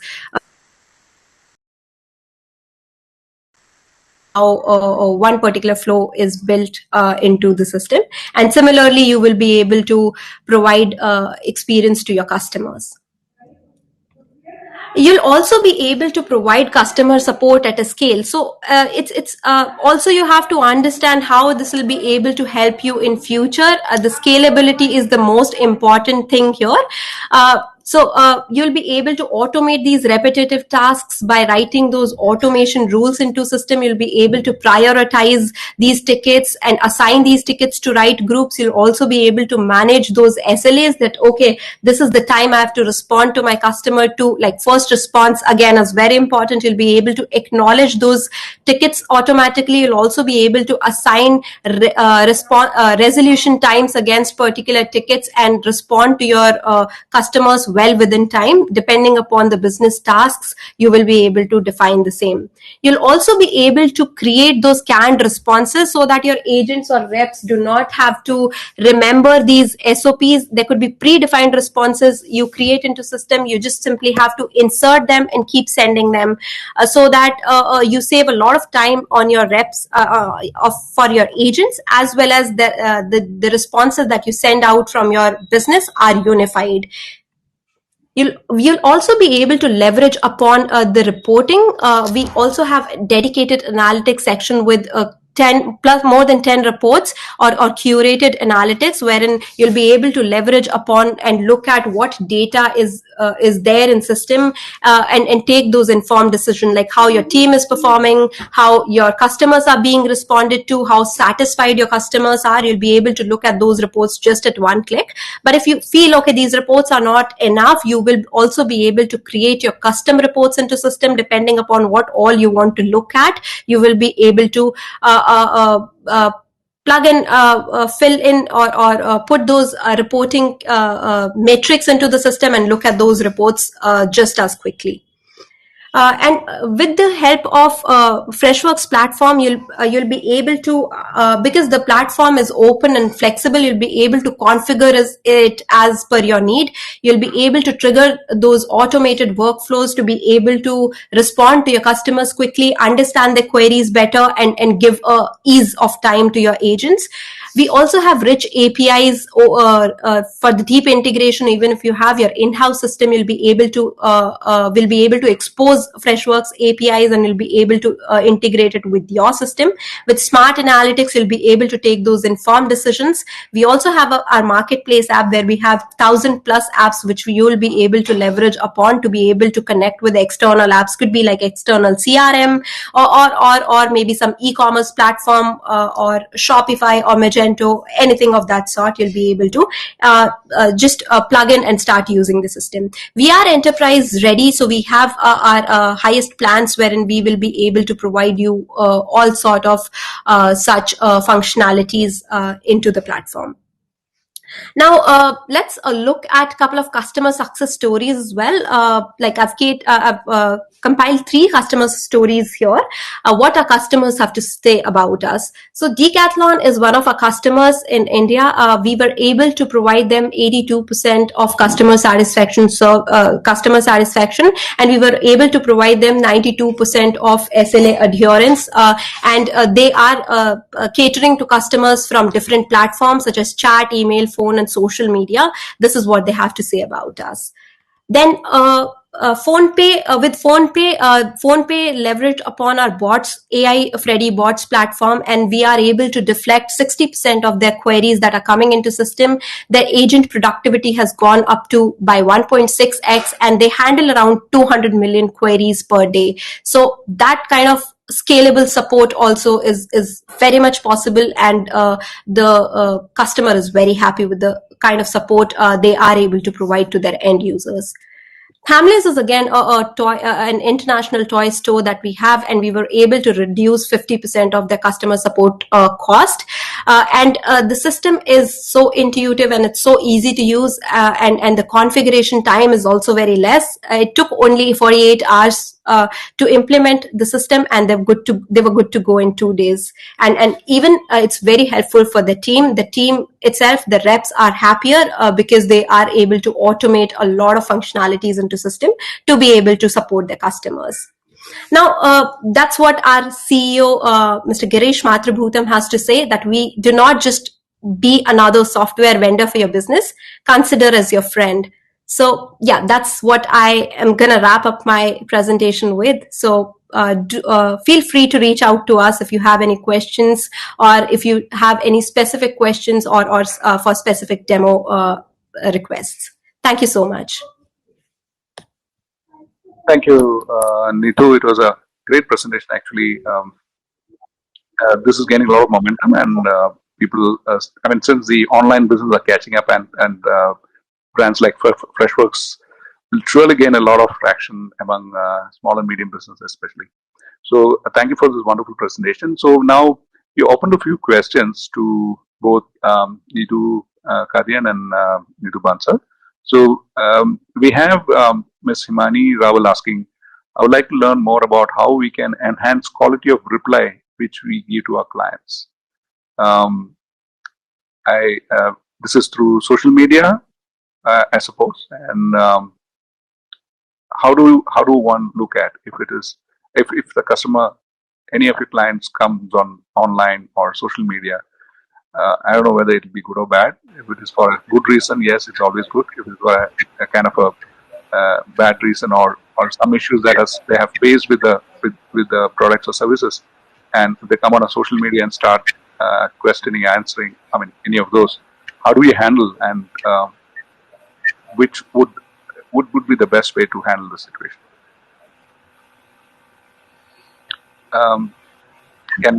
Okay, let me try and answer that, and maybe if Neetu wants to, Kadanu wants to add to it, it will be great. Definitely. Okay, so I would say we need to first begin with defining what is the quality. Okay, what is quality for you as an organization? What is quality for your customers? Right? Is it the rate at the response rate? Is it the tone at which you're answering? Is it the impact that you're of that is being created in response to your response, right? So first define what is the quality. And for me, what really always works is once you've defined where you are and what you want to achieve, you will see it for yourself. You do not need anybody else outside to coming and explaining that to you. If you're already implementing that, that is one level. At the other level is that obviously you need to look at how do you measure that, and that's where you would need tools, right? To know where you are, where you want to be, what levels are your services currently at, and for that you will require tools, and which I'll let Neetu Kadyan answer that. But for me, the beginning point is first to find what is the quality. Great. Thank you for that. Ms. Karin, can you, do you have any points to share? Definitely. I think Ms. Bansal asked a very relevant question here, that what a quality means, to be able to define that.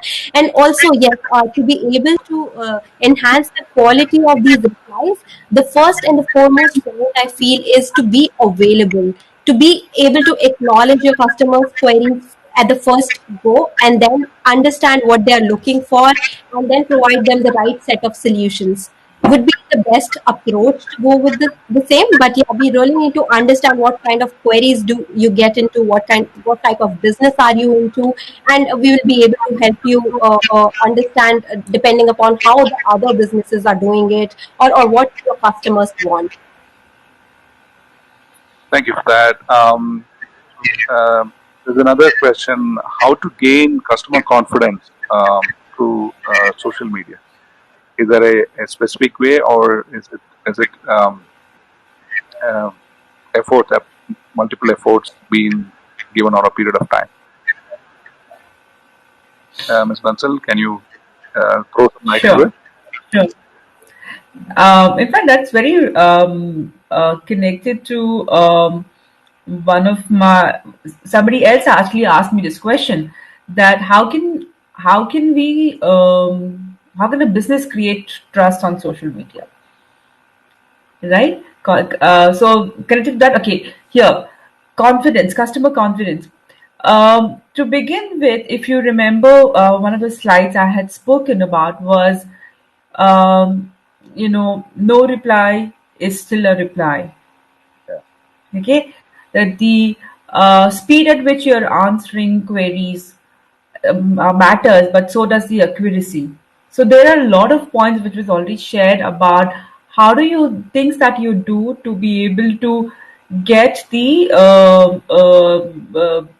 to become visible as a brand, as a business who is taking customer queries and complaints seriously and addressing them. Okay, addressing them quickly, one, at second level, addressing them proactively also, right? So if you, so there are levels to it from on that, right? So where you are, you start, the queries that you're answering, how quickly you're answering them, then you compile and you realize that somebody is asking this question continuously, right?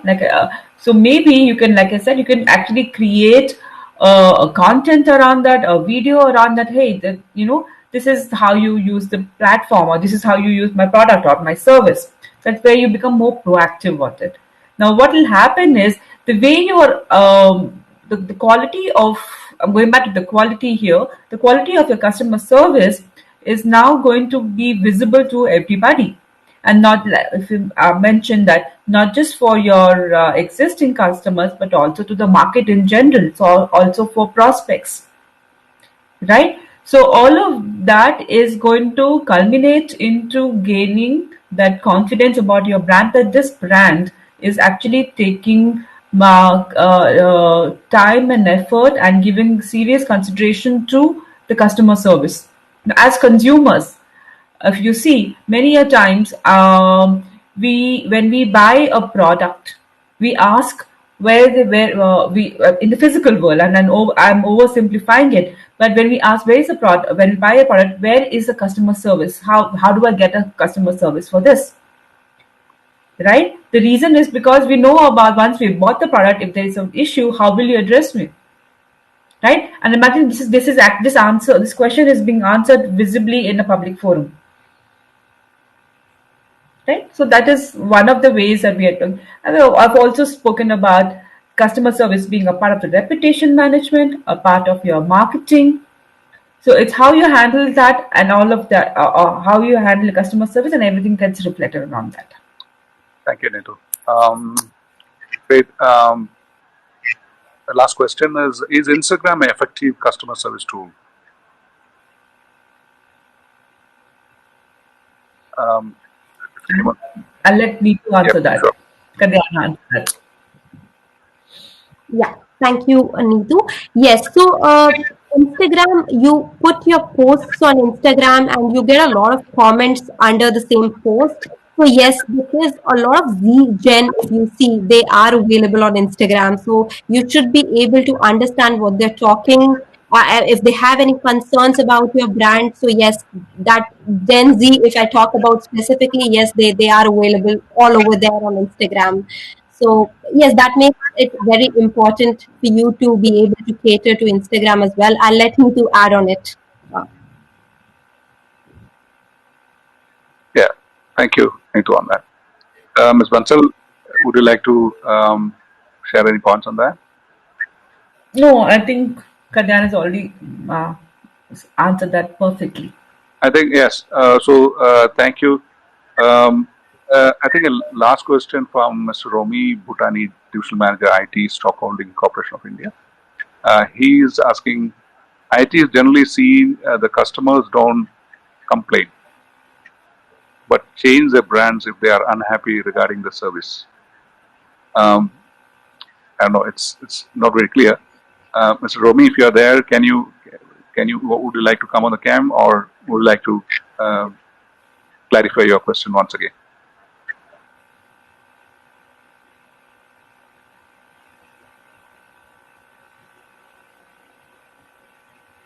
Great. Thank you. Is Mr. Romi there? Yeah. If you want to ask a question, Romi, you can raise a hand and we can give you access to the speakers.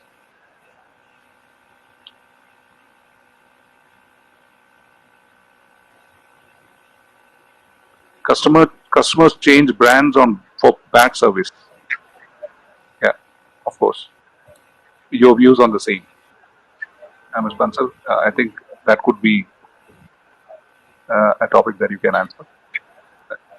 I'm sorry, I'm just Customers change generally brands for bad service. If the service is bad, they definitely change the brand because they don't want to experience a continuous bad service again from the same brand. One experience makes them, look into other brands. So how do you retain customers? That's the task here.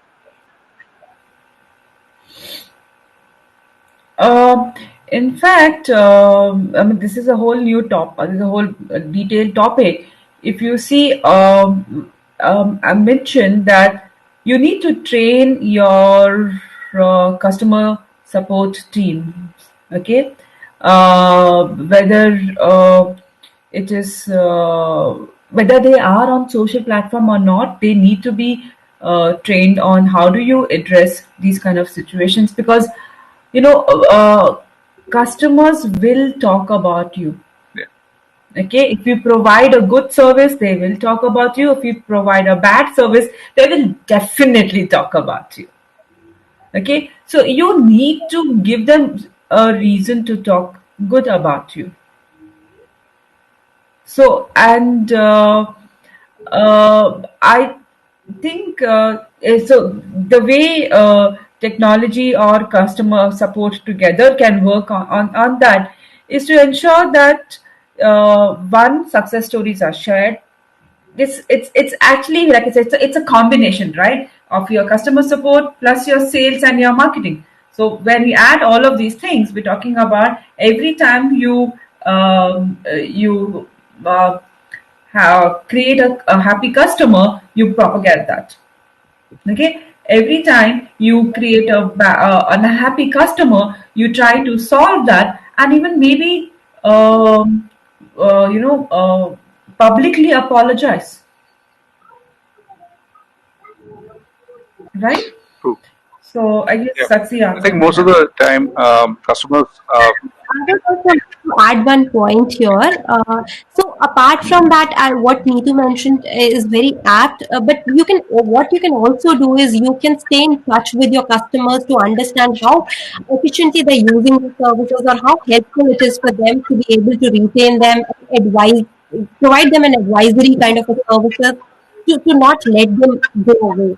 So rather than letting them come back to you when you give them a bad servicing or anything of that sort, you be in touch with your customers and understand how efficient your system is making them. Yeah. Exactly. I mean, being proactive is one way of keeping your customers happy. I mean, I think when a service or service request is delayed, as Ms. Neetu Bansal has initially said, and no reply is still a reply. So many factors. I think one has to be very proactive and make sure that service is given on time. So the customers always kept happy for whatever they ask for. So I think with this we winding up the session. Thank you for everyone who has joined today, and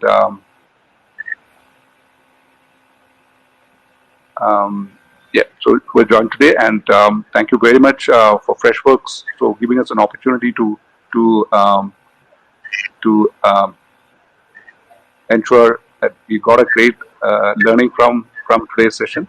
And thank you, Ms. Bansal, and thank you, Ms. Kadian. And we look for many more such occasions from Freshworks. Thank you all once again. Thank you. Thank you so much.